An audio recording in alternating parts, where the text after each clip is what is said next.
The letter arrived on a Tuesday. I remember this because Tuesdays were the only days my daughter Maya had soccer practice, which meant I picked her up from school instead of my wife, which meant I was the one who walked to the mailbox at 3:47 p.m., pulled out the small stack of bills and advertisements, and found the envelope at the bottom. It was handwritten. Nobody sends handwritten letters anymore. That was my first thought. My second thought was that I recognized the handwriting, the sharp angles, the way the Y in my name swooped down like a fishhook. My hands went cold despite the August heat. The return address was a hospital, St. Catherine's Medical Center, room 412. I stood at the end of my driveway for what must have been 5 minutes, just staring at that envelope. My neighbor, Mrs. Patterson, drove by and waved, and I didn't wave back. I couldn't move. 23 years. That's how long it had been since I'd seen my father. 23 years since he walked out of our apartment in Cleveland with nothing but a duffel bag and the clothes on his back. 23 years since my mother collapsed against the kitchen counter and I watched something inside her die before my teenage eyes. I was 15 years old when he left. Now I was 38, married, a father myself, and holding a letter from a man I had trained myself to forget. My phone buzzed. A text from Jenna. "Don't forget Maya's cleats are in the garage." I shoved the letter into my back pocket, grabbed Maya's cleats, and drove to pick up my daughter. I smiled when she ran to the car. I asked about her day. I listened as she told me about a boy named Tyler who ate a beetle on a dare. I did all the things a present father does. And the letter burned against my skin like a brand. That night, after Maya was in bed and Jenna was watching her true crime documentary in the living room, I locked myself in the bathroom. I sat on the edge of the tub. I opened the envelope. "Michael, I know I don't have the right to write to you. I know that. But I'm dying, son. And dying men are selfish. They found cancer in my pancreas 6 months ago. The doctors gave me a year, but the cancer didn't listen to the doctors. It never does. I'm not writing to ask for forgiveness. I wouldn't insult you like that. What I did, leaving you and your mother, there's no forgiveness big enough for that. Some sins you just carry. But there's something you need to know. Something I should have told you a long time ago, but I was too much of a coward. I've been a coward my whole life, Michael. That's the truth of it. I don't expect you to come. I wouldn't come if I were you. But if you do, I'm in room 412. They say I have maybe 3 weeks left. There are things you deserve to know about why I left, about what I was running from, about your mother. I'm not asking for myself. I'm asking for you. There are pieces of your life you've been missing, and I'm the only one left who can give them to you. Whatever you decide, I want you to know, I thought about you every single day. Every single day, Michael. I know that doesn't mean anything, but it's true. Your father, Raymond. I read the letter 4 times. Then I tore it in half, threw it in the trash, and went to bed. At 2 a.m., I got up, retrieved the pieces from the bathroom garbage, and taped them back together. At 3 a.m., I was still awake, staring at the ceiling. At 4 a.m., Jenna's hand found mine in the darkness. "Michael, what's wrong?" And for the first time in our 12 years of marriage, I told my wife about my father. I had told Jenna that my father was dead. It was the first lie I ever told her. Back when we were dating. Back when she asked about my family, and I saw the way her eyes softened with concern. I didn't want that concern. I didn't want to explain that my father wasn't dead. He was just gone, which somehow felt worse. Dead fathers have no choice in their absence. Gone fathers chose to leave. So I invented a car accident when I was 15. I invented a funeral I never attended. I invented grief instead of admitting to the shame and rage that actually lived inside me. Now, sitting up in our bed at 4 a.m., I told Jenna everything. She didn't interrupt. She didn't pull her hand away. She just listened, her thumb tracing small circles on my palm. And when I finished, when I told her about the letter and the hospital and the 3 weeks, she asked only one question. "What do you want to do?" "I don't know." "Yes, you do." I looked at her. Even in the darkness, I could see her eyes. After 12 years, I knew every expression on her face, every shift in her voice. She wasn't angry about the lie. She was worried about me. "He wants to tell me something," I said. "About why he left. About my mother. Do you want to know?" That was the question, wasn't it? For 23 years, I had built a story in my head. My father was a selfish man. My father didn't love us enough. My father was weak and cruel and chose himself over his family. That story was simple. It was clean. It explained everything. But simple stories are rarely true stories. "My mother," I said slowly. "She never talked about him. Not once. I used to bring him up when I was younger, and she would just shut down. Like a door closing. Eventually, I stopped asking. Maybe there was a reason for that. Maybe he's lying. Maybe this is just some dying man's manipulation. Maybe. Maybe he just wants to clear his conscience before he dies. Make himself feel better. Maybe that too." I turned to look at her fully. "You think I should go?" Jenna was quiet for a moment. "I think you'll regret it if you don't. I think you'll spend the rest of your life wondering what he was going to tell you. And I think that wondering will eat you alive." She was right. She was always right. The next morning, I called my mother. She lived in Arizona now, in a small condo near my aunt. She had remarried when I was 22, a quiet man named Paul who treated her kindly and never asked about her past. Paul died of a heart attack 3 years ago, and now my mother lived alone, filling her days with gardening and church and the occasional visit from me and Maya. We talked once a week, my mother and I. Polite conversations about weather and health and my daughter's activities. We never talked about anything real. We hadn't talked about anything real in years. The phone rang 3 times before she answered.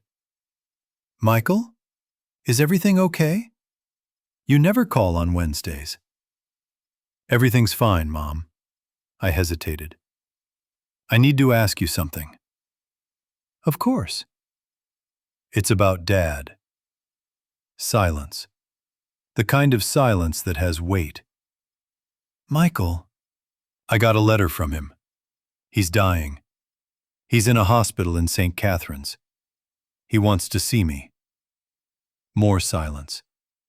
I could hear her breathing change, could imagine her gripping the phone tighter, could feel the distance between Arizona and Virginia stretch and compress. "Don't go." Her voice was sharp, almost desperate. "Mom, don't go, Michael. He doesn't..." He doesn't deserve to see you. After what he did—" "What did he do, Mom? What exactly did he do?" "He left us. He abandoned us." "Why? You never told me why." "Because it doesn't matter why. What matters is that he made a choice. He chose to leave. He chose to break our family. And now he's dying and he wants to— what? Explain himself? Apologize? It's too late for that." I could hear her crying now. Soft, quiet crying, the kind she used to do in her bedroom when she thought I was asleep. "Mom, he said there are things I don't know. Things about why he left. Things about you." The crying stopped. When she spoke again, her voice was different, colder. "He's lying." "About what?" "About everything. That's what he does, Michael. That's what he's always done. He lies and manipulates and makes himself the victim. Don't let him do that to you. Don't let him poison the last 20 years of your life." "Mom, I need to know—" "No!" I had never heard my mother yell. Not once. Not when my father left. Not when I failed out of my first semester of college. Not when I told her I was moving across the country for a job. She was not a woman who raised her voice, but she was yelling now. "No, Michael. I'm asking you. I'm begging you.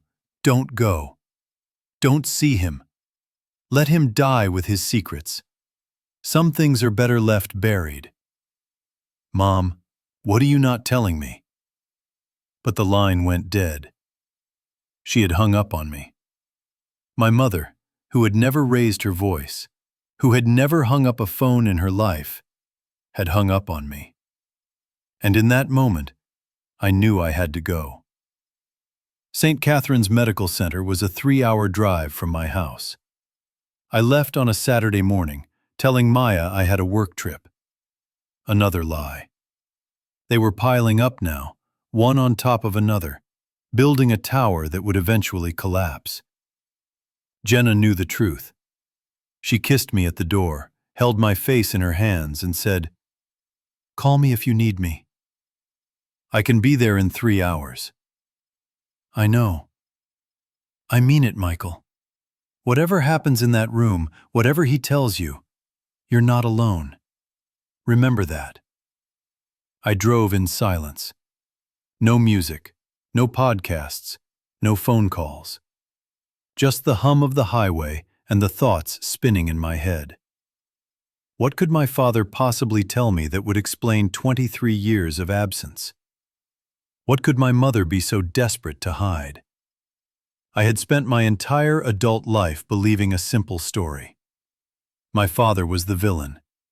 My mother was the victim. I was the collateral damage. But the phone call with my mother had cracked that story. The desperation in her voice, the way she had begged me not to go, that wasn't the reaction of a victim. That was the reaction of someone with something to hide. St. Catherine's appeared on my right. A sprawling complex of beige buildings and manicured lawns. I pulled into the parking lot and sat in my car for 20 minutes, watching people come and go. Patients in wheelchairs, families carrying flowers, doctors in white coats. Death lives here, I thought. Death and its long shadow. Room 412 was in the oncology wing. The hallway smelled like antiseptic and something else, something organic.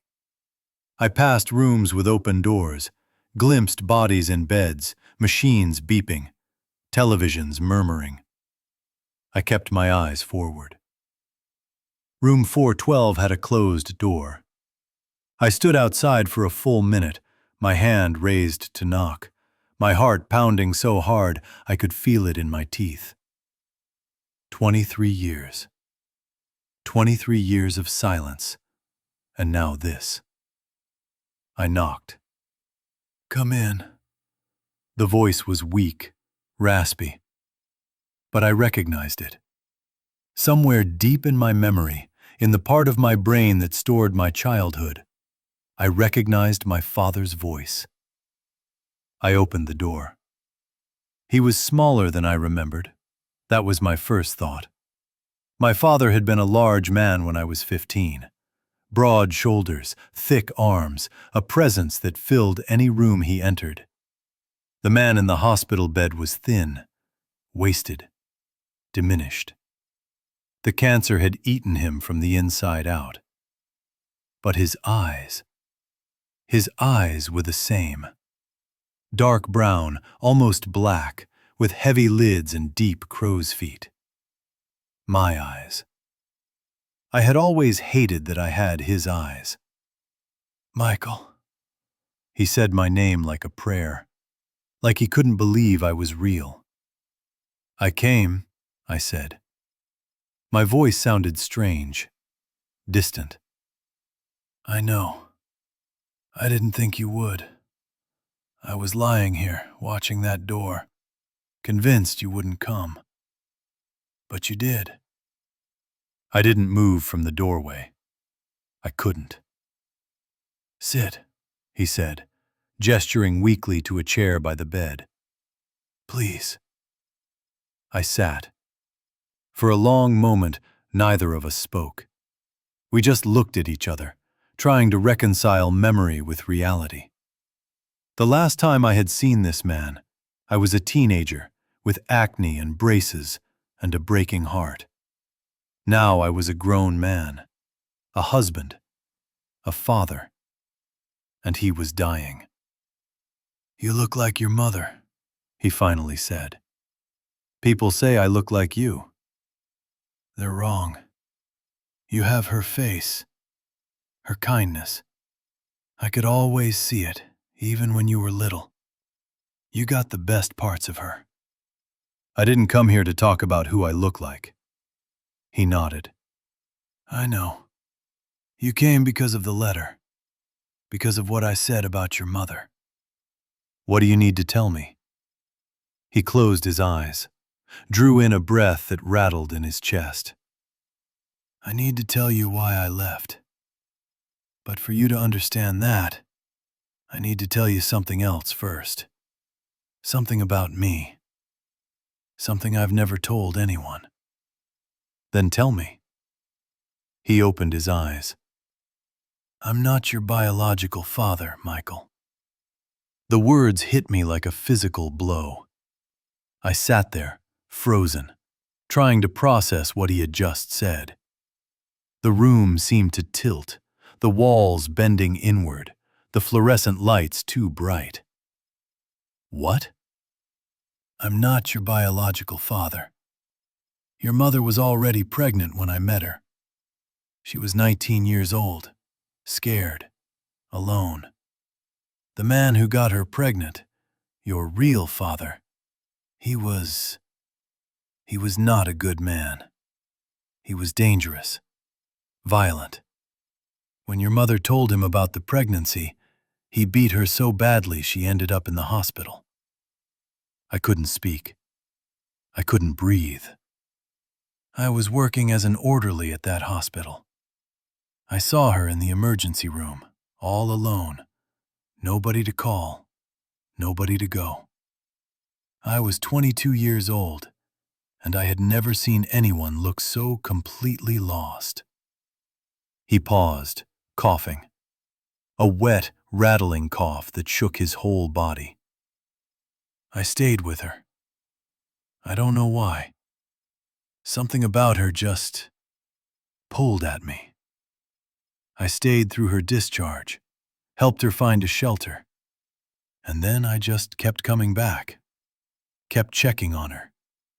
Within a month, we were together. Within 2 months, we were married. And when you were born, I gave you my name. I don't understand, I said. My voice sounded far away. If you're not my biological father, why does that matter? Why did you leave? Because of him. Because of your real father. Raymond, the man I had called Dad for 15 years, reached for a cup of water on his bedside table. His hand shook so badly he could barely grip it. His name was Marcus Webb. When you were 3 years old, he got out of prison. Assault charges, unrelated to what he did to your mother. And he came looking for her. Looking for you. I don't remember, of course you don't. You were too young. But I remember. I remember him showing up at our apartment, demanding to see his son. I remember the look in his eyes. Pure evil, Michael. I know that sounds dramatic, but it's the truth. That man was broken inside, and he wanted to break everything around him. What happened? Your mother got a restraining order. It didn't help. He kept coming around, kept watching our apartment, kept leaving notes on our car. For 2 years we lived in terror. We moved twice, but he always found us. Raymond closed his eyes again. I could see the memories playing behind his eyelids, could see the pain they brought. And then, when you were 5 years old, he disappeared, just vanished. We thought maybe he'd moved on, found some other victim. We started to relax. We had you, we had our little apartment, we were happy. For 10 years, we were happy. What happened when I was 15? He came back. The story came out slowly, in fits and starts, interrupted by coughing and pain, and the occasional visit from a nurse to check vitals. Marcus Webb had spent the intervening decade in and out of prison. Assault, robbery, drug charges. But he never forgot about my mother. Never forgot about me. When he was released for the last time, he came back to Cleveland. He found our apartment. And he started watching. He called the house one night, Raymond said. Your mother answered. He told her he was coming for you, that you were his blood, his property. He said if she tried to run, he would kill her and take you anyway. Why didn't you go to the police? We did. They said there was nothing they could do. He hadn't technically broken any laws. It was his word against ours. They took a report and told us to call if he actually did something. Raymond laughed bitterly. If he actually did something. As if we were supposed to wait for him to hurt one of us before they'd lift a finger. So what did you do? Raymond looked at me, and in his eyes I saw something I had never expected to see. Shame. I made a decision, Michael. A terrible decision. A decision I've regretted every day for 23 years. What decision? I decided to draw him away. The plan, Raymond explained, was simple. Marcus wanted my mother and me. He was obsessed with the idea of claiming his family. But he saw Raymond as an obstacle, an imposter who had stolen what was rightfully his. Raymond believed that if he left, if he removed himself from the picture, Marcus would focus on him instead. Chase him, hunt him, and in doing so, leave my mother and me alone. I staged a fight with your mother, Raymond said. A terrible fight, loud enough for the neighbors to hear. I wanted Marcus to know I was leaving.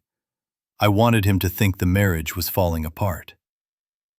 And then you just left? I left a trail, little breadcrumbs for him to follow. Credit card charges, hotel receipts. I wanted him to think I was running scared, and I wanted him to chase me. Did it work? Raymond nodded slowly. He followed me out of Cleveland within a week. I spent 6 months leading him across the country, always staying one step ahead. And then, in a motel in New Mexico, I stopped running. What do you mean? Raymond's eyes were wet now. tears spilling down his hollow cheeks. I mean, I stopped running, Michael. I stopped running, and I waited for him to find me. And when he did, I did what I had to do to make sure he would never hurt you or your mother again. The implications settled over me like a cold fog. You killed him? Yes. I stood up from the chair. I couldn't sit anymore. I needed to move, needed to process what I had just heard. You killed a man. I killed a monster. There's a difference. Is there? Is there really? Raymond didn't answer. He just watched me pace, his hollow eyes tracking my movement. Why didn't you come back? I asked. After he was dead, why didn't you come home? Because I couldn't. What does that mean? It means I killed a man, Michael. It means I buried his body in the New Mexico desert and spent the next 23 years waiting for someone to find it.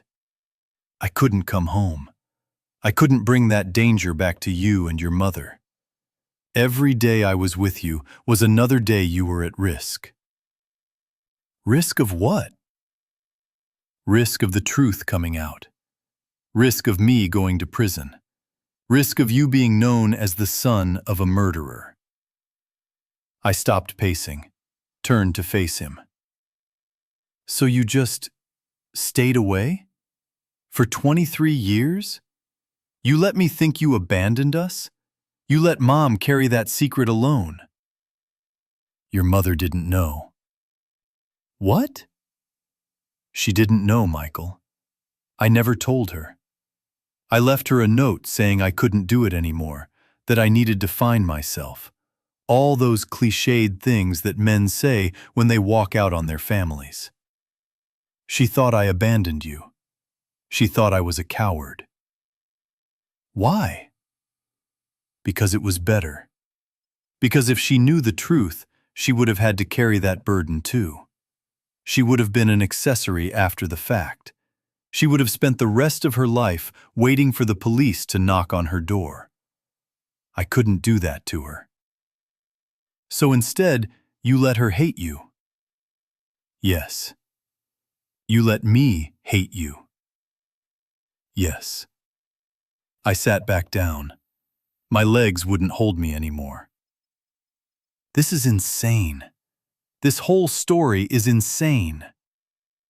I know. Why are you telling me this now? Why, after all these years? Raymond's face changed. The shame was still there, but something else, too. Something desperate. Because I'm dying, and I couldn't let you live the rest of your life believing a lie. Because you deserve to know that I didn't leave because I didn't love you. I left because I loved you more than anything in this world, and I would have done anything to keep you safe. But you missed everything. You missed my graduation, my wedding, the birth of my daughter. You missed my entire life. I know. And I spent 23 years thinking my father didn't want me. Do you have any idea what that does to a person? Do you have any idea how that shaped me? My voice broke. The tears I had been holding back finally spilled over. Every good thing in my life I questioned. Every time Jenna told me she loved me, I wondered when she would leave. Every time I held Maya, I was terrified I would turn into you, into the man who walked away. Raymond was crying too. Quiet, broken sobs that shook his withered frame. I'm sorry. I'm so sorry, Michael. I know those words are worthless. I know sorry doesn't give you back the 23 years we lost. But I am sorry. For all of it. We sat in silence for a long time. The machines beeped. The fluorescent lights hummed. Outside the window, the sun was beginning to set, painting the sky in shades of orange and pink. Does Mom know? I finally asked. About Marcus being dead? I don't know what she knows. She's a smart woman. She probably suspected something when he never came back. But we never spoke again after I left. Not once. She told me not to come here. She was desperate, begging. Raymond nodded slowly. She's protecting you. She's always protected you. That's all she's ever done. From what? From the truth? Maybe. Or maybe from me. Maybe she couldn't bear the thought of you forgiving me. Maybe she's spent 23 years hating me, and she couldn't stand the idea of that hate being challenged. Is there anything else? Anything else you're not telling me? Raymond hesitated. One thing. He reached under his pillow and pulled out a manila envelope. Old, worn at the edges. I've kept these for 23 years. I meant to throw them away 100 times, but I never could. He held the envelope out to me. I took it. Inside were photographs, dozens of them. Me at my high school graduation. Me at my college campus. Me and Jenna on our wedding day. Jenna, pregnant with Maya. Maya as a newborn. Maya's first birthday. Maya's first day of school. And in the corner of each photo, barely visible, a reflection in a window or a shadow in the background. My father. He had been there. At every milestone, every important moment, he had been there. Watching from a distance, never approaching, never making contact. But there. I told you, he said quietly. I thought about you every single day. I wasn't lying, Michael. I drove home in a daze. The photograph sat on the passenger seat, an evidence of a presence I had never known. 23 years of thinking I was alone, and he had been there. Watching. Witnessing. It didn't make sense. It didn't fit with anything I had believed. When I got home, Maya was already in bed. Jenna was waiting up, her face tight with worry. What happened? You look... I don't even know. What did he tell you? I told her everything. The cancer, the biological father, Marcus Webb, the murder, the photographs. Jenna listened in silence, her hands pressed against her mouth, her eyes growing wider with each revelation. When I finished, she said, "Oh my God." Yeah. Michael, this changes everything. I know. Your whole life, everything you thought you knew. I know. She took my hands. What are you going to do? I don't know. I need to talk to my mother. I need to hear her side. And then? I looked at the photographs spread across our kitchen table. My entire life captured in candid shots by a man I thought had abandoned me. And then I need to decide whether I can forgive him. I flew to Arizona the next day. My mother answered the door looking older than I had ever seen her. Gray hair escaping from its bun, deep lines around her eyes. She looked like she hadn't slept in days. Michael, I told you not to. I went. I saw him, and he told me everything. Her face went pale. Can I come in, Mom? She stepped aside. We sat in her small living room, surrounded by photos of me and Maya, photos of Paul, photos of a life carefully constructed after everything fell apart. He told you about Marcus, she said. It wasn't a question. Yes. About what really happened. Yes. She was quiet for a long moment. Her hands twisted in her lap. I suspected, she finally said. I never knew for sure, but I suspected. Marcus just disappeared. One day I was living in terror, and the next day he was gone.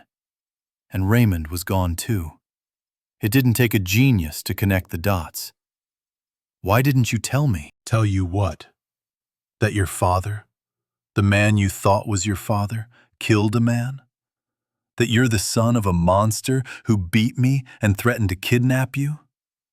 What good would that have done? I had a right to know. You had a right to a normal life. A life without shadows. A life without fear. But I lived with a different kind of fear, Mom. I spent my whole life afraid of being abandoned, afraid of being left. That fear shaped everything about me. My mother's face crumpled. I know, she whispered. I know it did. And I'm sorry. I thought I was protecting you, but maybe I was wrong. Maybe there's no way to protect someone from truth. Maybe it always finds a way out. Why did you beg me not to see him? She looked up at me, tears streaming down her face. Because I was ashamed, Michael. Ashamed that I let you believe a lie for 23 years. Ashamed that I wasn't brave enough to tell you the truth myself. And ashamed that I still love him. You still love him? He sacrificed everything for us. His name, his family, his freedom. He spent 23 years in exile to keep us safe. How could I not love a man who did that for me? For you? But you never reached out to him. You never tried to find him. He asked me not to. The night he left a note. It said to never look for him, to let him go, to let you go. He said it was the only way to keep us safe. She reached out and took my hand. I've spent 23 years hating myself for respecting that wish, for not fighting harder, for not telling you the truth. And now he's dying, and there's no time left. There's still time, Mom. He's still alive. She shook her head. I can't see him. Not now. Not after all this time. Why not? Because I'm afraid of what I'll say, of what I'll feel. I've spent 23 years building walls around my heart, and if I see him, they'll all come crashing down. And I'm too old and too tired to rebuild them again. I went back to St. Catherine's the next week. Raymond was worse. The cancer was accelerating, the doctors said, a matter of days now, not weeks. I brought Maya with me. She didn't understand who the old man in the hospital bed was. She didn't understand why Daddy was so quiet, so sad. But when I lifted her up and set her on the edge of the bed, she did what children do. She acted on instinct. She took his hand. Hi, she said. I'm Maya. Are you Daddy's friend? Raymond looked at me, and I saw 23 years of loneliness dissolve into tears. Yes, he said. Yes, I'm Daddy's friend. Are you sick? I am, sweetheart. Very sick. My friend Tyler at school, his grandpa was sick, and then he died. Are you going to die? Maya, I said gently, that's not... Yes, Raymond said. I'm going to die, Maya, but it's okay. I've lived a long life, and I got to meet you before I go. That's a gift. Maya thought about this for a moment. When my fish Bubbles died, Daddy said she went to heaven. Are you going to heaven too? Raymond smiled, the first genuine smile I had seen on his face. I hope so, sweetheart. I really hope so. We stayed for 3 hours that day. Maya colored pictures on the floor while Raymond and I talked. Real talk. The kind of talk we should have been having for 23 years. I told him about Jenna, about how we met at a bookstore and argued about whether The Great Gatsby was overrated. I told him about my job as a civil engineer, about the bridges I had designed, the structures that would outlast me. I told him about Maya's first steps, first words, first day of school. And he told me about his life. 23 years of wandering. Odd jobs in small towns across the country. Never staying in one place too long. Never forming connections. Never letting anyone get close. It was lonely, he admitted. The loneliest life a man can live. But every time I saw you, really saw you, not just in photographs, every time I saw you happy and healthy and whole, I knew it was worth it. I knew I had made the right choice. Did you, though? If you had stayed, maybe things would have been different. Maybe we could have faced Marcus together. Maybe he would have killed your mother. Maybe he would have taken you. Maybe I would be in prison right now instead of here. There's no point in maybes, Michael. We made our choices and we lived with them. That's all any of us can do. I spent so many years hating you, I said. I don't know how to stop. You don't have to stop. Hate is easy. Forgiveness is hard. I'm not asking you to forgive me today or tomorrow or ever. I'm just asking you to know the truth. What you do with that truth is up to you. He died on a Thursday. I was holding his hand when it happened. The monitors flatlined, the machines beeped their alarms, and then there was silence. Just silence. The nurses came in. They were kind, professional. They had done this 1,000 times before. But for me, it was the first and only time. I sat with his body for an hour before they took him away. I didn't cry. Not yet. The grief was too big for tears, too deep for expression. My father, the man who raised me, who wasn't my biological father, but was my father in every way that mattered, was gone. And I had only truly known him for 3 weeks. The funeral was small. Just me, Jenna, Maya, and my mother. Yes, my mother came. She flew in the day after he died, her walls finally crashing down, her grief finally demanding expression. She stood at the grave in Arizona. We buried him near her so she could visit. And she wept. 23 years of tears, finally released. I should have come, she said, over and over. I should have come when he was still alive. I should have... He knew, I said. He knew you loved him. He always knew. How do you know that? Because he told me. The last day. He said, "Tell your mother I never blamed her. Tell her I understood.